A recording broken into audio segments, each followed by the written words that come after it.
Hey guys, it's Matt. This video has no theme. There's just things that kind of build up that I want to talk about, emails that have been sent to me that I want to mention. If any of the topics, is really not for you, I'll probably move through them pretty quickly. The back of the Amish classroom, you have coloring books. Take them out and color during the 4 or 5 minute segment of what you don't like. This will be extremely quick. The only reason I'm even commenting on this is the word service. Early June, I'm sure you've heard of the Queen's Platinum Jubilee 2022. This was not a big deal in the United States. I'm sure it was a very big deal in Canada, the UK, and all the other countries that have been conquered by the UK over the last 200 or so years. In 2022, Her Majesty, the Queen, will become the first British monarch, first British monarch, hold your hands up, to celebrate a platinum jubilee after 70 years of service. Anybody see an issue with that sentence? 70 years of service. What the hell? For 10 to 12 years after the big event, the big 2001 event, when troops in the United States would come back from Iraq and Afghanistan, and people would see them wearing their fatigues on their way to go somewhere, they would come up and say, "Thank you for your service." Sometimes they'd pay for the cab, and I can understand that. I really can. But in this case, this is a service job. You have, like, people come back from military. Thank you for your service. People have service dogs. These things are thankless. They got a tough job to do leading these blind people around. Service dog. This is a service job. I mean, so somebody had to pump her up to take this position. Hey, it's going to be tough. It's going to be tough. I know you're not sure about taking the job. This happened as a private conversation that probably took place in 1952. But I don't know. What do I get if I provide this service over the next 70 years? And her advisor said, "Come on, Liz, don't get cold feet. Your ancestors provided this valuable service to the British people. It's a thankless job. It's a tough job. But you need to suck it up and do this just as your ancestors did." Well, what do I get? I don't know. What do I get? What do I get? Well, you get a gigantic, it's a service job and it's tough, but you'll get a gigantic castle in the middle of London. You'll get castles all over the UK and all over the world. You won't go to most of them. Some of them are up in that, where the Great Unwashed are up in Scotland. You'll never go up there, but you get castles all over, all paid for. You get an army of security, all paid for by the taxpayer.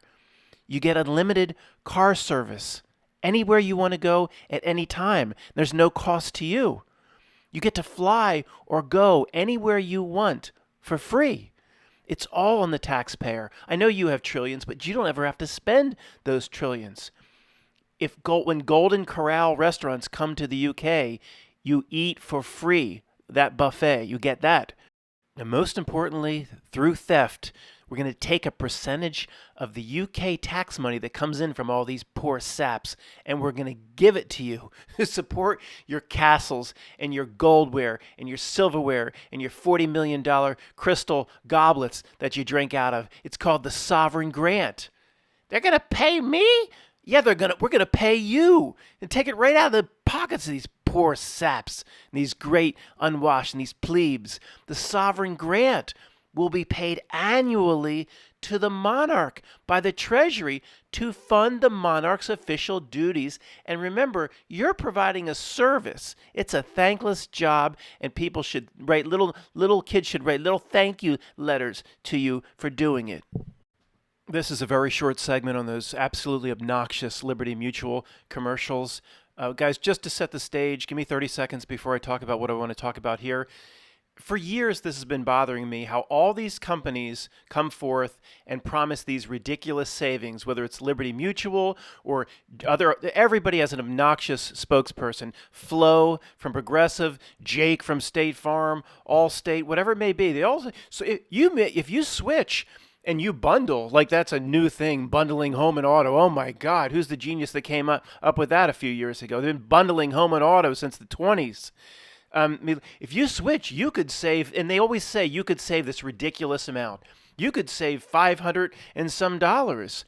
And it was legitimate the way they did it like 10 years ago. They said Jesse Smollett switched and saved, $710. Okay, this is a real case, and Jesse was overpaying But then they went to like a vague, if you do this, you could save, and it's a ridiculous amount. There are many people like in the red states in the United States where like their entire premium for home and auto for both is like $900, assuming they drop the collision and the comprehensive. So to promise these ridiculous savings, I've always had a problem with. Now Liberty Mutual is just, they should be sued. And I hate the lawsuit mechanism and that disgusting infrastructure here in the United States. But they're coming out, right? This guy in one of his commercials with the damn Despicable Me little yellow creatures running around, he comes right out, or the announcer, and says, I think he says it, switch to Liberty Mutual and save $652. It's very brief, and it's actually an online commercial. So if I go to switch to Liberty Mutual, I assure you, I am not going to get a $652 savings, yet that's what's said flat out and promised. I can't stand the lawsuit mechanism and all the creeps involved in it, but those bastards, for flat out saying, switch to us and save $652, they should be held accountable for that. Damn sons of bitches. This comes from our friend Steffers, a blogger over at the peaceofmindful.com site. It's PIEC, peaceofmindful.com. Virtual reality babies are likely to be commonplace within 50 years, a top artificial intelligence expert says. And a lot of you are already throwing your rubber duckies, and I can hear you. Yeah, it's available now. It's not going to be available in 50 years. It's pretty much available now, I'm sure. They need to do this to soften it up. This is the psychological tactic, because this is very shocking / offensive. It creates cognitive dissonance. It's a problem for many people. So if you say it's going to be so far in the future, then people psychologically say, oh, I don't have to worry about this now, so I'll read the article with an open mind. It's all about slow habituation into the Zuckerberg metaverse and into Ray Kurzweil's brain chip. So the 50 years is just a flat-out lie, because it gets people to be more open into what's coming. Oh, I don't have to worry about this. So let me be, okay, you understand what they're doing here. It's available. The damn holographic kid's probably available next week. So by the early 2070s, oh yeah, 1 in 5 couples may opt for a digital tot over a real infant. Catriona Campbell reckons. Who is this? The Sun's the UK, right? Son, hello, son. Nobody speaks like that. Even Greg will tell you, he's in South Carolina. Nobody says reckons. What bot that wrote this? Nobody says reckons. You're giving yourself away. And it says 1 out of 5 couples. No bullshit. 4 out of 5. But in the year 2070, it's not going to be this holographic kid you see in this image they have. They have this now. It'll be like this. It'll be a real, the hologram will have physicality. It'll come back from football practice and slam the doors shut. That's what'll be available in 2070. But let's just continue. All right. The computer-generated kids will exist in Mark Zuckerberg's virtual metaverse, a sort of 3D internet. And they will come to life at the touch of a button. Parents will see and interact with them through next-generation AR augmented reality glasses and haptic gloves, which give a realistic sense of touch when handling virtual or holographic objects.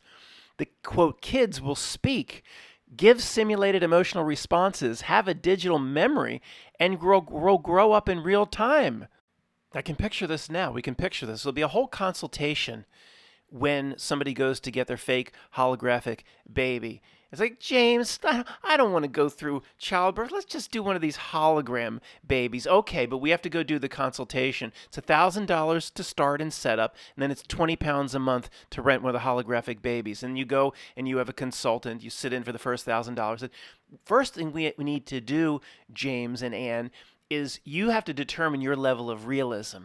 Okay, you can go 1 or you can go 10. Now, if you go 10, if you don't feed, this fake baby will be completely real. If you forget to feed it, it will die. We will come in and install smell injectors, meaning you're going to have to change virtual diapers. 10 out of 10 is the whole experience. There will be smell injectors, little holes in the wall in every single room, and it'll just pump out the smell of dirty diaper feces, and then you'll know you have to go change it. This is 10 out of 10. I know that sounds bad, but it is the most rewarding experience. And just like those little keychains people used to have in the 80s, you used to little feed that little pet thing, that little digital pet. If you don't feed this thing, it will die. Yes, but I have a question. Is my fake projected baby confined to my home? Not at all. The new 6G system that's almost in place will have virtual projectors, and you won't need the VR glasses or the gloves. You'll be able to go outside anywhere in North America with your fake baby via the virtual projectors that are now being installed through the 6G. And as it grows up, you'll be able to take it to Six Flags. Put it on a fucking roller coaster. And when the 7G is available, it'll project not only your fake baby, it'll project its physicality. It will be able to go outside and play on its own while you cook a virtual meal for it. And it'll get upset. The 10 out of 10 setting, miss, you have to be careful. It's complete and utter realism. It's not for everybody. It will come home and slam the door in your face and say, I hate you. Just like a regular kid might. It'll go off to masturbate, and you'll catch it. 10 out of 10 isn't right for everybody, miss. Make sure you guys know what you're getting into. We'll read a little bit of this article. This comes from Eric, but I've also exchanged emails with Steffers on this very topic. Ethereum's co-founder says we'll soon use soulbound tokens to verify things like school and employment, all stored in a, quote, soul's wallet. You won't believe this. This is from May 25th, 2022. And look at the co-founder of Ethereum. If you dare look into Medusa's eyes, I don't know what this thing is. We've pondered Gates and Melvin and this thing, they are not the same as you and me. And one of the things that means, among many things, is you could have the exact same idea, have the exact same skill set and qualifications or whatever this cyborg is, have the same connections, present the same ideas to the same people, and you as a real person or a real spirited being, you would never be able to make this idea work to make any money. You would never be welcomed in under the dragon's wing because you're a real person. And if you're firing your rubber ducky against the wall, I hear you. And the final level of truth here is, Matt, it's not like, don't make it seem like this guy got an idea, then he sold it, and he's in the weird part of under the dragon's wing, and you as a real person couldn't sell it. This idea was always meant to be. In my opinion, it's just the opposite. We all have the tendency to think about these things the same way. This kid got an idea. The movie The Social Network just showed you how Zuckerberg got that idea, and then he sold it. And that little slimy Sean Parker came in. And I don't think in any way it works like this. This idea was always meant to be. It's the next level on human devolution, and this is some sort of a role player. He may be very skilled and may be very brilliant in a cyborg-type way in his coding or whatever he does, but this idea is like part of the script. That's the best way to think about it. It was always meant to be as the next Ray Kurzweil level. We always tend to think, oh, this guy sold this, or he's an entrepreneur. I don't think it works like that. However it may work, I think it's more appropriate to think of this person as like a role player who his role is to present this next level of dehumanizing technology at the right time. Did he come up with any of this on his own? Maybe. Was he given it? Who knows? But think of it, he's more like a role player who is he's being inserted onto the field to play tight end, to move the ball forward, the dehumanizing ball forward, which removes a spiritual being from its true nature down into the metaverse. It's not like nobody has an idea and then they have to go sell it. It's all part of a massive script. I can't fully explain that, but that's closer to the truth. Ethereum's co-founder, Vitalik Buterin, Matt, it's Buterin, I don't care, co-wrote a 37-page paper this month laying out how Ethereum's future will center around an ecosystem called a decentralized society. Decentralized society. A key aspect of this theoretical future is soulbound tokens, which will be available for use later this year. Yes, the name is likely derived from the World of Warcraft's soulbound items, which Buterin has previously praised. SBTs are non-fungible tokens. Oh no, not these stupid things again. We'll talk about, or I'll explain what non-fungible tokens, what a worthless piece of shit these things are. They are SBT. It's just another version of this worthless piece of shit. SBTs are NFTs that a person can earn based in part on their job and education history and Chinese credit score. Unlike regular NFTs, they're non-transferable. Ah, very interesting. Non-transferable, attached to your soul. Though people can revoke them if they choose by giving the devil their soul. SBTs would represent a person's reputation and accomplishments inside this Chinese social credit system, a kind of, quote, extended resume, Butter and wrote. The idea is to bolster people's social identities by customizing them with unique, non-exchangeable badges. In theory, the tokens could help solve some of the problems ravaging decentralized finance like scams and thefts. Oh, it's always the tactics and scams to steal your soul are always crafted inside solving society's bigger problems. And just print a few articles about it and all your dummies like my aunt will believe it's a real problem in society that needs this sort of solution. Why does this stuff always come to me via an article? Why can't I ever be in the audience of a TED Talk? Well, they wouldn't let me say anything or ask any questions anyway. They'd throw my ass out in the alley. My ass. If I asked, they'd throw my ass out in the alley. Why can't I ever be there when Geordie Rose is up there prancing around with his pants 2 sizes too tight, talking about his D-Wave computer and his snow cone machine's going to reach into... This is what he said, folks, if you weren't with us in truth like 6, 7, 8 years ago.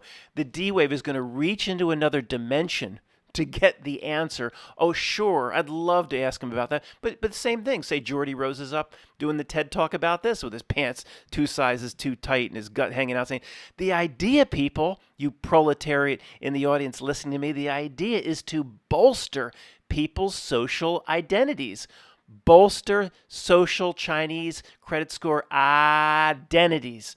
And I raise my hand. And, we have a question. Questions are reserved to the end, sir. I have a question now. Yeah, okay, ask your question, sir, but no more questions till the end. Why does everybody here, including myself, need our social identity bolstered by this system? What does that even mean? Why do I need to bolster my social identity? Unless, wait a second, unless you are looking to expand on the Chinese social credit system, and I will need this social identity for in some way to get a house or to get a job or to go to college or to maybe even get a date. Go to some girl's profile on Match.com or some other site. It'll be like that girl that popped out of the cake in Under Siege. It'll be like, I don't date musicians.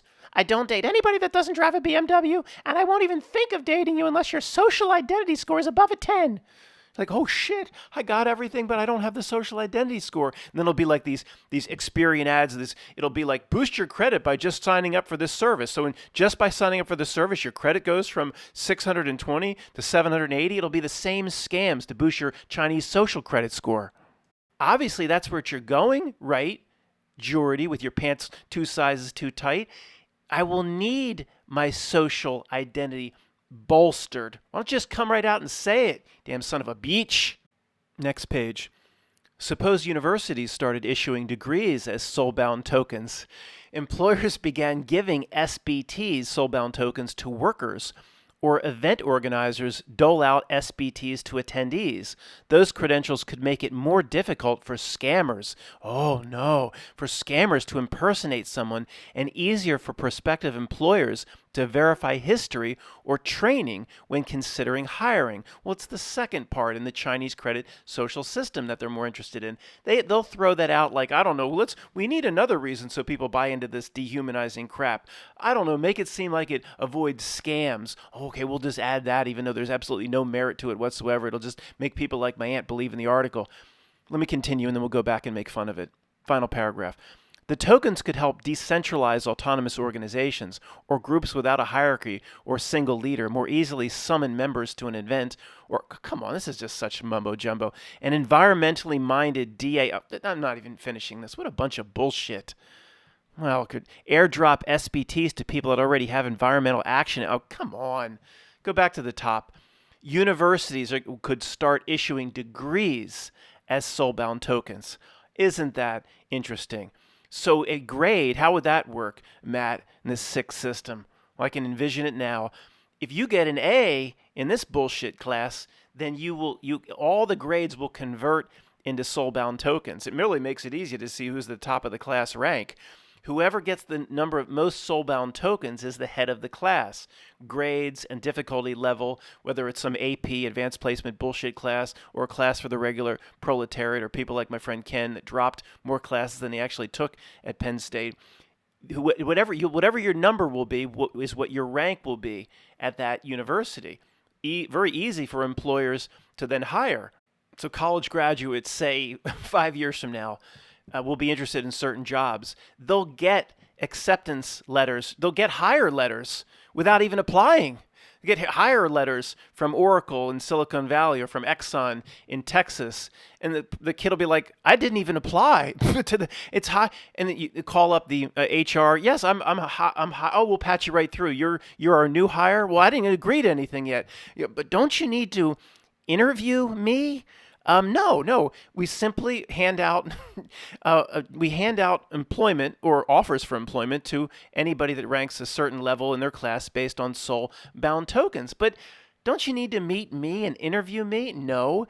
See, soul-bound tokens it means you complied in every way with all the bullshit rules and bureaucracy that university threw at you. It won't be just about conversion of grades. If you got out of line, or if you did anything wrong or anything bad, or smuggled beer upstairs where they said you couldn't and you're under 21, then they drop. See, that's how they'll punish you. They'll drop your soulbound score. So if you have a high soulbound score at the top of your class, we're Oracle, we'd like to extend a job offer. We don't need to fucking interview you anymore because we know you're a little compliant worker because of what you did in the university. The universe will become it'll become about the score. It'll become all about the number. The grades in bolstering the score will only be one way. It'll be like demerits. You get out of line and have a fight in the quad, your number comes down. It's the Chinese test system brought to America in 5 years. Next page. A person's SBTs would then be validated by other souls or people who can vouch for you and the credential or accomplishment you're earning a token for. Similar to how a LinkedIn connection can verify a skill of yours. Verify. Key. All of these would be stored on a soul's wallet. You've got to be kidding me. On the blockchain. Right? It'll be stored on a soul's wallet, right on the 666. Not unlike software wallets used for crypto and NFTs today. So at the bottom it says, so what's the point? Oh, we know what the point is, but we're those types of people. The message in an article like this will be explained to people like my aunt, so she can run around and saying how good of a thing this is. Right, let me pause for 2 minutes, just address or help the back of the Amish classroom. If you're struggling with some of the strange things that I've been talking about, and you're saying, how are they going to use this, and soul-bound tokens, and it's confusing, the best place to start is to look at NFTs, non-fungible tokens, regarding the sale of online or digital artwork. So back of the Amish classroom, come on up, 2 minutes. People in the front, Jedis, old guard, people ready to graduate, go to the back. I don't know what you're supposed to do in the back. Just give me a few minutes. Entertain yourselves. You're supposed to be adults. 2 minutes, you can come back to the front. See, here's what society tells us, that these artists are selling this digital art. And anybody can just go grab it for free or steal it from the internet. But if you buy a real version, you get the same piece of shit that can be taken for free, but you get like a certificate of authenticity. You get a certificate of validation that you actually bought something when you didn't really buy nothing. You get the art, you get the PDF or whatever it is, or the JPEG, and then you get a non-fungible token or an NFT that says you have one of the originals. Well, your neighbor that just stole the thing or just took it off the web, he has the same damn thing. But you have something that says it's valuable, and then you can trade it. And although there should be no value in this whatsoever, There's a lot of people that believe it has value the same way people believe in a fiat currency system, and then they trade it, and the value of these NFTs actually go up because somehow in the minds of total idiots they've created scarcity.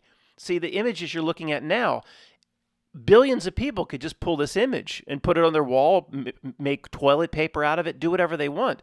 But only 10 people have NFTs, and that was sold by they paid $10,000 each for the NFT given by the real artist. And some real artists will actually send out a signature saying the piece of shit you bought is even more valid because they sent a piece of toilet paper through the mail to go with the digital art that you paid for that you could have just gotten for free.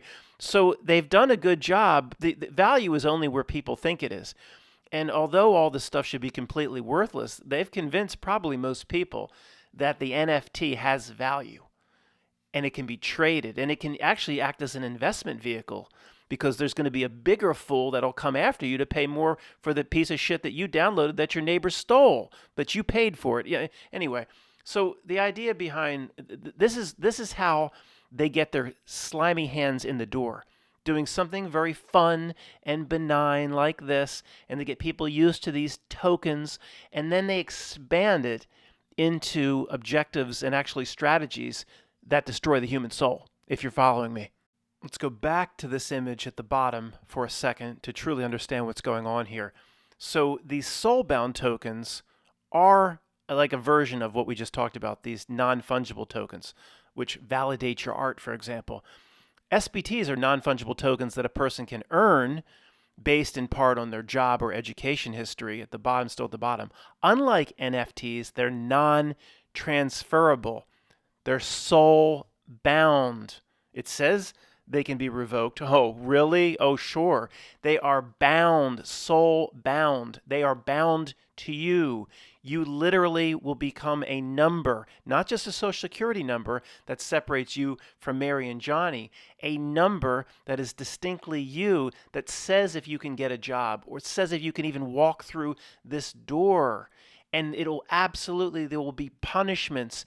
And if you get a speeding ticket, they won't just hit you with money anymore. It'll be, maybe you can choose to pay a $200 or a $400 fine. It'll probably be like a $5,000 fine because they'll want to persuade you to take the soulbound token hit. Or you were speeding, so your number then drops 100 points. They'll want people to do that to get people, and they'll make the fine enormous, like $10,000, so people get used to taking the punishment as seeing their number drop. It is literally every dystopian sci-fi movie all wrapped up in one. And the guy down the cul-de-sac and people like my aunt think it's just entrepreneurs. They think it's just entrepreneurs. Matt, don't you know? They're just trying to improve the efficiency of the system and make all of our lives better.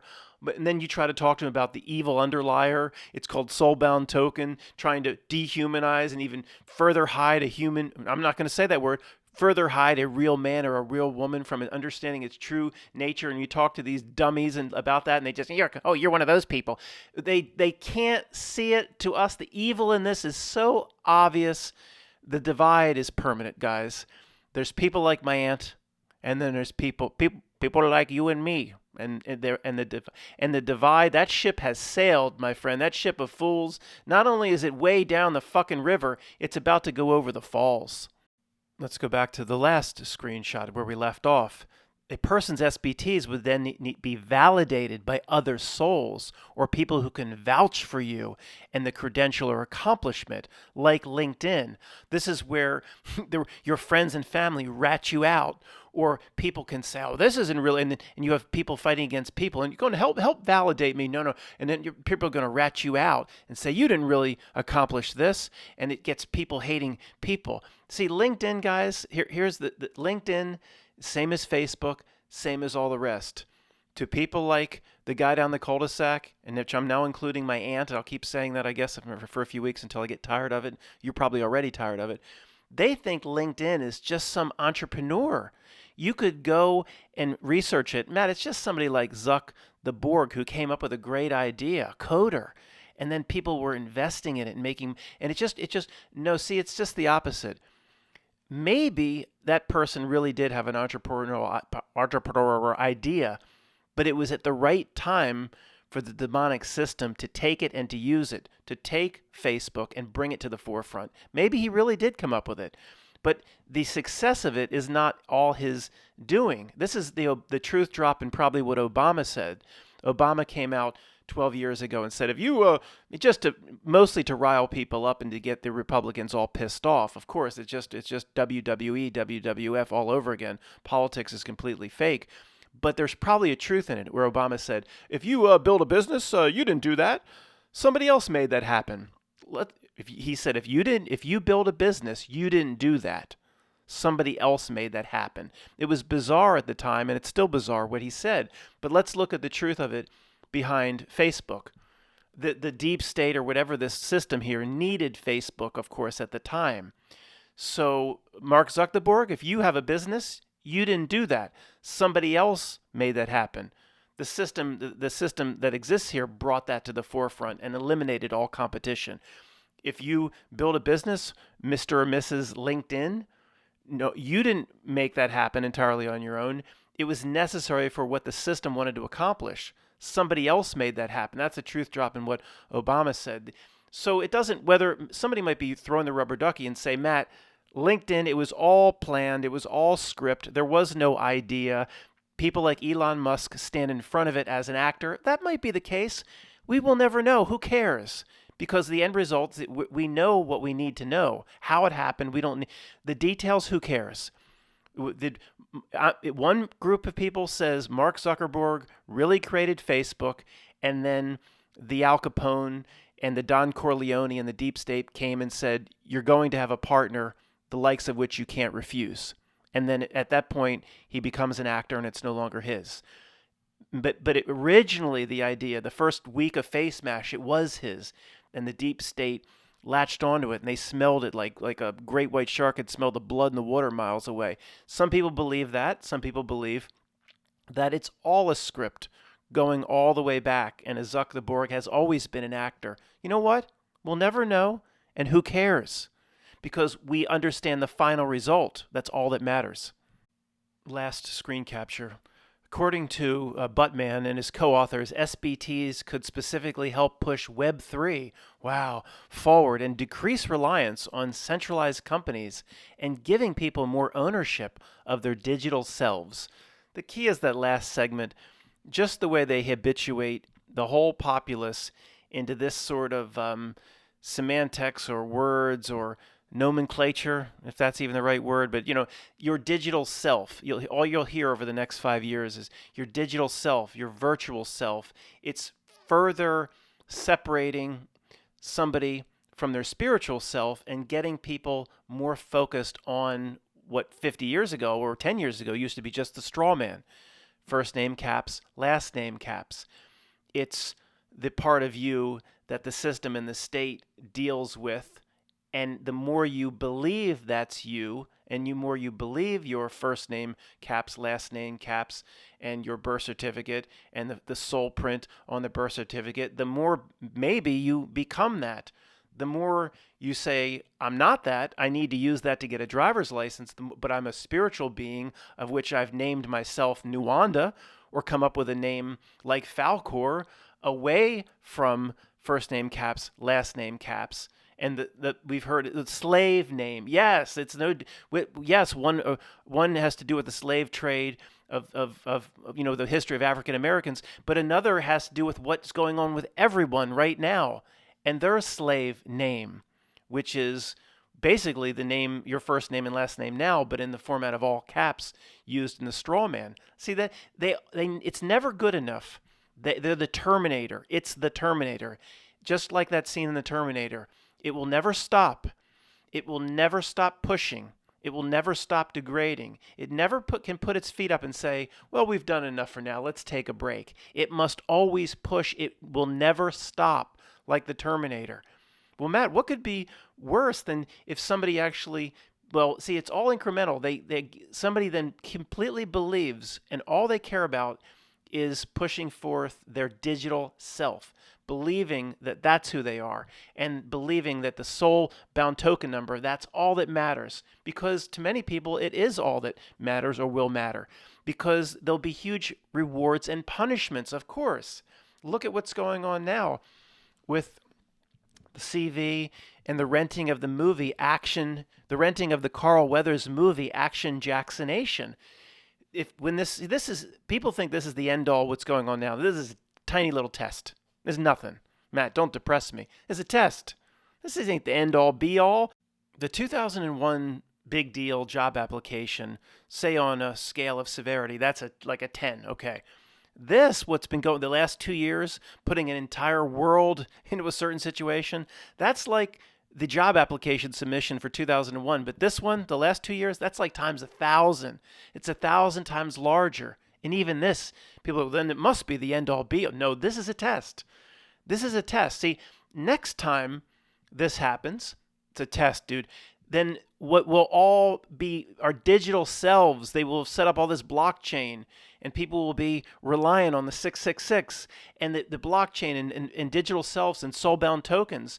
So the next time this happens, they'll say, whoa, if you're not willing to go rent the movie with Carl Weathers and you're not willing to go get Action Jacksonation, your 2,000 points, which you need to, say, get your benefits or go to your job or enter a stadium or take the train or the subway, your 2,000 points will Chinese credit score drop to 1,500. You get a 500-point deduction if you're not willing, per the next time this happens, to go rent the movie, Action Jacksonation.